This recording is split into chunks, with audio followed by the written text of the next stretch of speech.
part of what happens when we really take reflection as a practice is we can start to see clearly and accept the challenges and the possibility of the Dharma by being more proactive with it. And partly when I was looking around for more about reflection practice, there's a new book out by Zingar Kongtrul called It's Up to You. It's Up to You, the practice of self-reflection on the Buddha's path. And so I haven't read the book. I don't know the book. Maybe it's great, maybe not. I don't know. I'm not selling the book, but I love that there is a book out now about reflection. And so I thought we would do some reflection here tonight and then see where we go from there. And so part of my reflection for you is what have you learned from this year? Like, what have you learned? What's touched you or moved you or helped educate you or inform you or awaken you this year? And it can be small things are really good. Big things are also good. And then the other question is, what do you want for the new year? That's another reflection I want you to hold during the talk and for our discussion later. And the part of all this reflectivity that I want to highlight is what's called Adhiṭṭhāna. And Adhiṭṭhāna is a Buddhist word that means resolve, right resolve. And the Buddha identifies 4 types of resolves: the resolve for wisdom, for the truth, for relinquishment, and for tranquility. That one wants to achieve or gain or discover or wake up to wisdom and truth and what it means to relinquish our holdings and how to discover peace or tranquility. And I like this word, Adhiṭṭhāna, meaning resolve, because resolve is about a certain kind of wholeheartedness of practice and a wholeheartedness in living our life and a wholeheartedness in dealing with the ups and downs and good and bad, what we like and what we don't like. All of it's important. And so part of what comes with Adhiṭṭhāna is this not holding back, but not being tight about devoting ourselves or giving ourselves or dedicating ourselves to the Dharma. Ajahn Sucitto, who's one of my favorite Buddhist monks, he said Adhiṭṭhāna means most complete establishment of our resolve, of our intention, right? And resolve means it comes from the Latin. It means there's a kind of intensive force to loosen or to relax or to understand the Dharma, the truth, or to discover wisdom, or to become peaceful, or to let go. And that resolve, which also could be talked about as determination or steadfastness, or the kind of resolve we need when we're meditating to be single-minded about being aware and awake moment by moment, or being dedicated to it or committed to it. Resolve also one of the thesaurus, one of the words that came up with resolve was spiritedness, which I love because I think that's a really beautiful way to think about practice. That we're gonna practice right resolve. We're gonna be determined and spirited about it. And of course, right resolve is one of the ways to talk about right intention, right? Sometimes the second factor of awakening, the second of the Eightfold Path. The first one is right view or right intention, and the second is, right view or right understanding is the first link of the Eightfold Path. And then the second is right intention or right resolve or right aspiration or right inclination. Sometimes it's translated. And the intention traditionally is being resolved on renunciation, on freedom from ill will, and on harmlessness. And it's a beautiful understanding of how practice frees us from our suffering, from what's difficult, because we all have dukkha, we all have suffering, we all have difficulties. And so intention starts to give us some ground to start to move proactively to wake up or to be free or to relax or to discover the truth of who and what we are, essentially. The word intention in Latin means toward, and tandra means stretch, to stretch towards something. If we have an intention, it's not just that we've got what we want, we're going for what we want. We get resolved in getting what we want. It mobilizes our intentionality, our deliberateness, our volition. It's got a more volitional aspect like will, which isn't often highlighted in Buddhism. But we want to, when we have the right intention or right resolve, we're willing to stretch towards and understand our goal and discover it and realize it. And so these three qualities of intention or resolve, which is renunciation and goodwill and harmlessness, are simply understood as letting go. Renunciation is about letting go, not holding on, letting ourselves relax. And goodwill is about good-heartedness and kindness and care. And harmlessness is related to compassion and really seeing one's suffering and being kind towards it and seeing the suffering of others. And so the different components of right intention are for both self and others. And one way to see about the proactivity about resolving and really changing things that are changing our suffering, helping with it, is to see what do we care about? What's important to us? And so part of your reflection tonight is to reflect on what's important to you? What's important to you in your life? And what do you care about?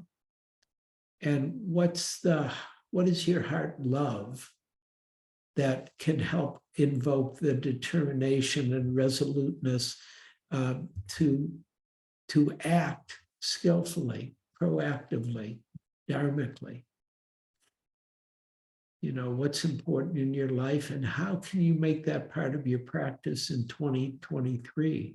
Because we have a new year, it's brand new. And actually we have that newness is inherent in reality, but we forget it.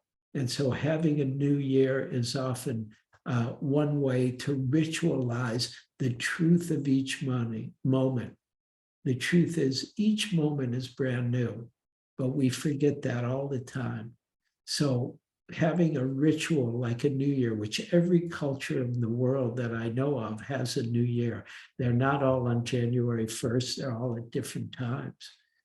But the question becomes, what do we want to do with the new year? Or what do we want to do with our life? Or what do we want to do with this week or today or this moment? And reflecting, contemplating, what do you love and care about the most will help guide your resolve and your action, your intention. And part of what I'm saying here is really, again, those first two parts of the Eightfold Path.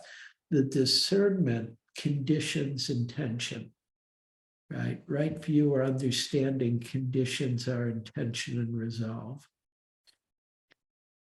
And so we get a more proactive component, which includes will and determination and ardor and devoting ourselves to what's true for us.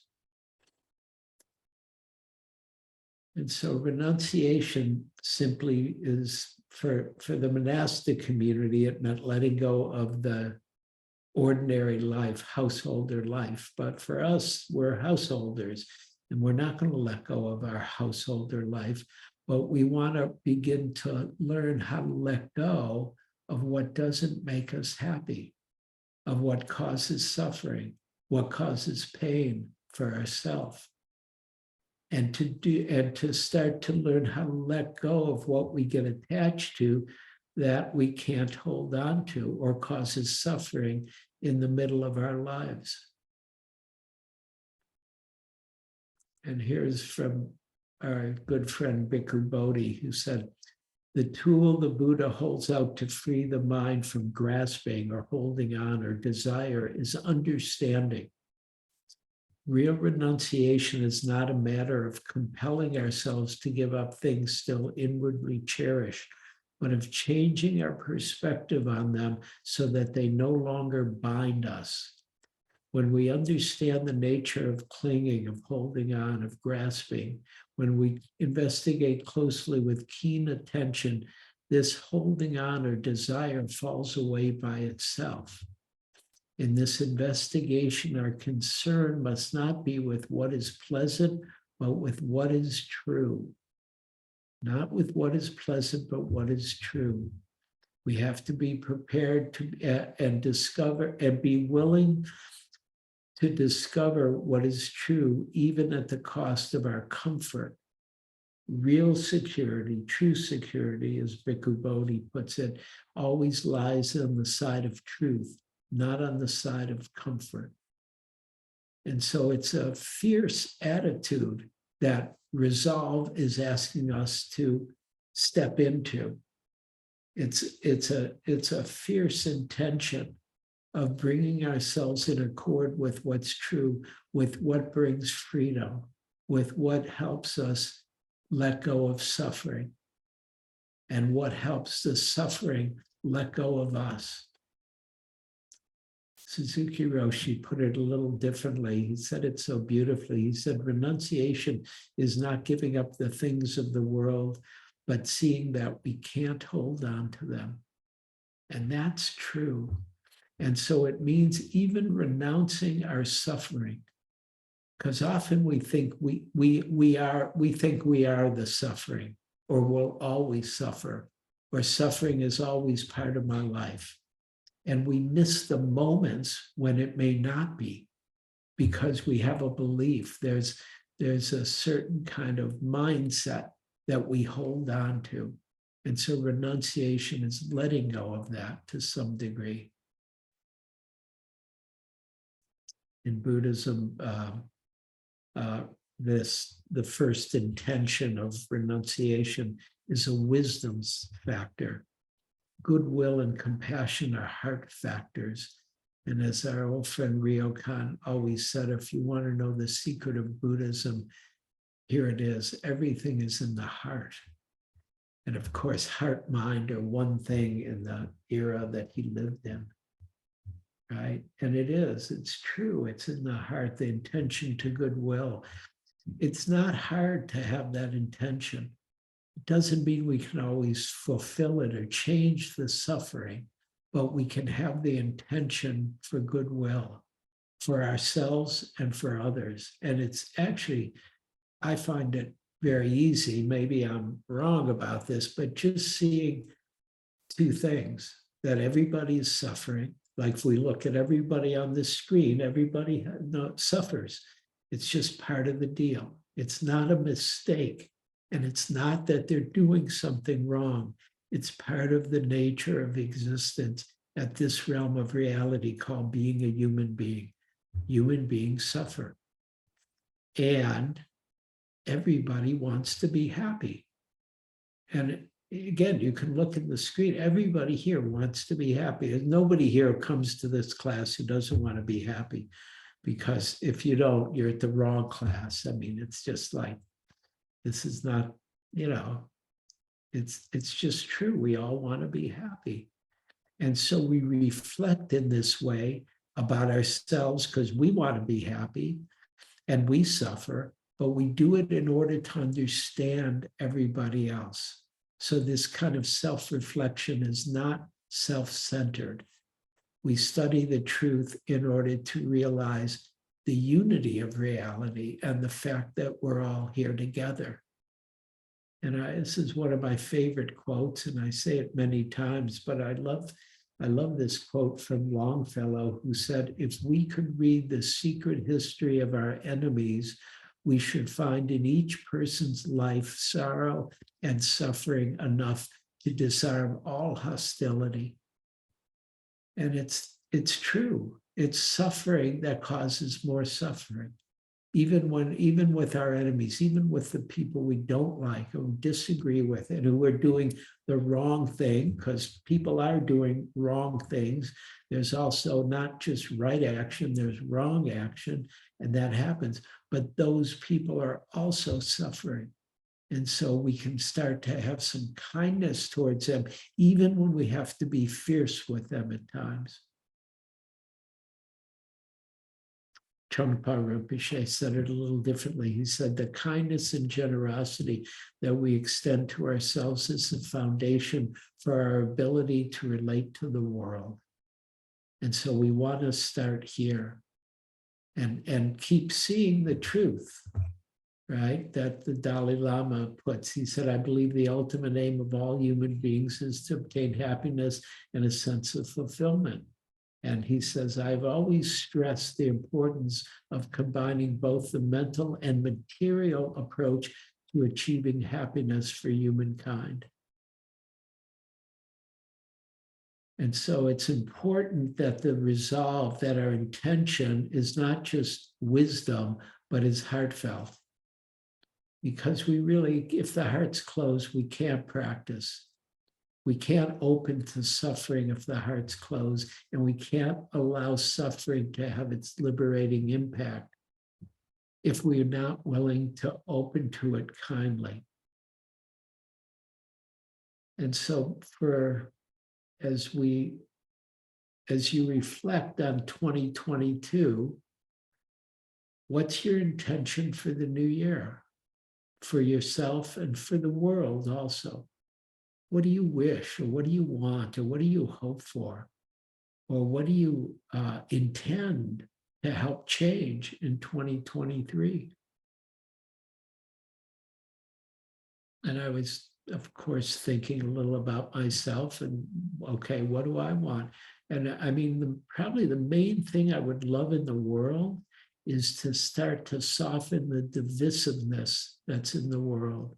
The me and you and the anger and hatred of different groups, and whether it's right or left or up or down or black or white or whatever it is, or different religions or different countries or different cultures, and that divisiveness, if we could start to soften that or melt that or relax that, that's one of my wishes for the world this year.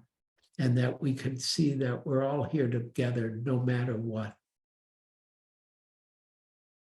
And in terms of myself, I reflected on what would be my intention? What would I like to resolve? My resolve is for more simplicity in my life, to make it even a simpler life. And I don't have a super complicated life, but I have a life and it's got a lot in it. And there's always something to do. And I want a little less doing. I want, really, if I think about it more specifically, I want less emails. So what do you want to develop, or what do you want to let go of, right? And also, what do you want to develop or mature in 2023? What do you want to mature in your practice, or in your heart, or in your understanding, or in your freedom? What what would make you happier? Because if you're happier, you're suffering less. And notice what happens as you even engage in the reflection, right? Do you think it's possible to have some resolve, some determination, some commitment, and make things better, given whatever it is you want? Is that possible? Or are there obstacles to that? Because for many of us, we don't believe that's possible, actually. And so our minds have a habit or a belief or patterns of saying it's not, I'll never feel better, or I can never make this better or that better, or myself freer or happier. So are there things you believe can't change? And I mean anywhere, including the whole world. Because even the most entrenched positionality can change.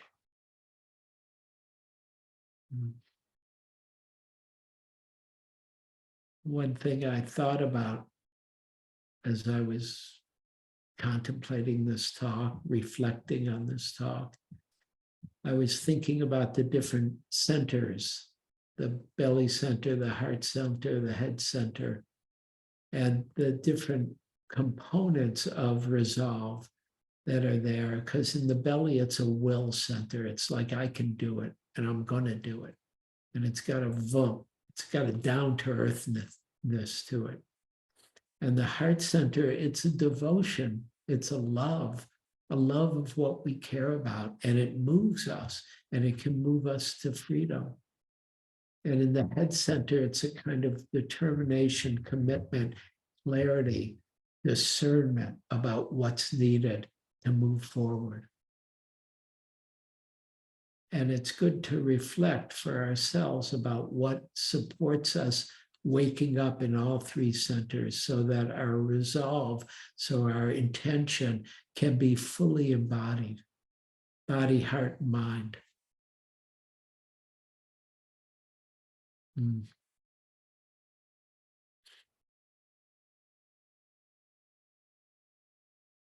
I was thinking about what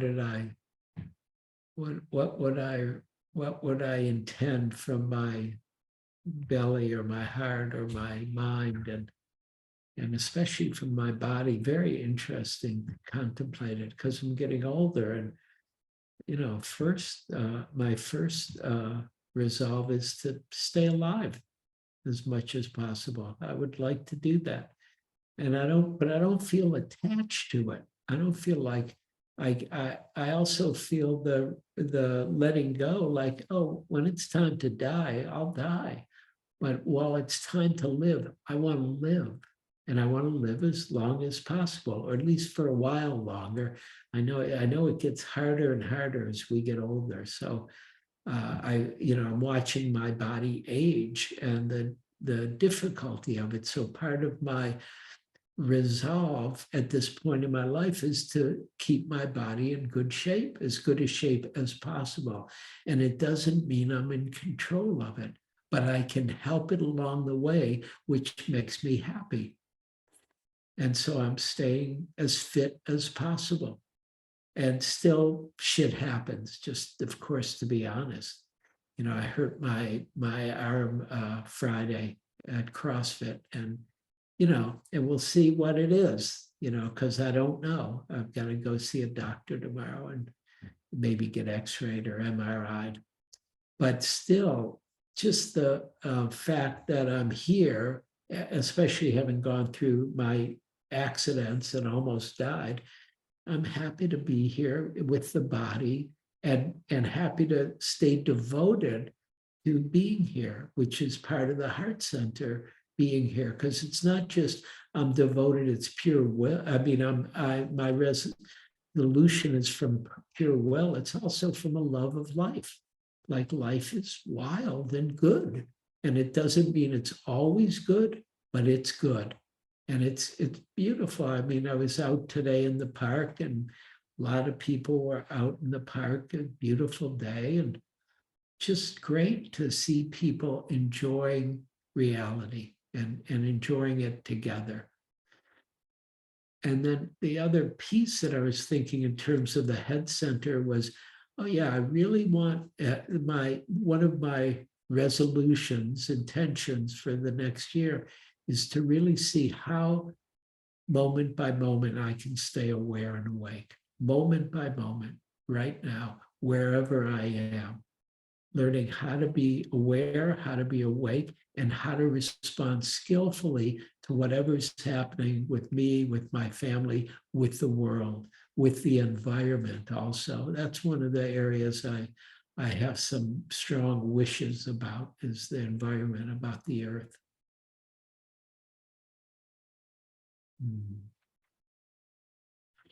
And I'll end with the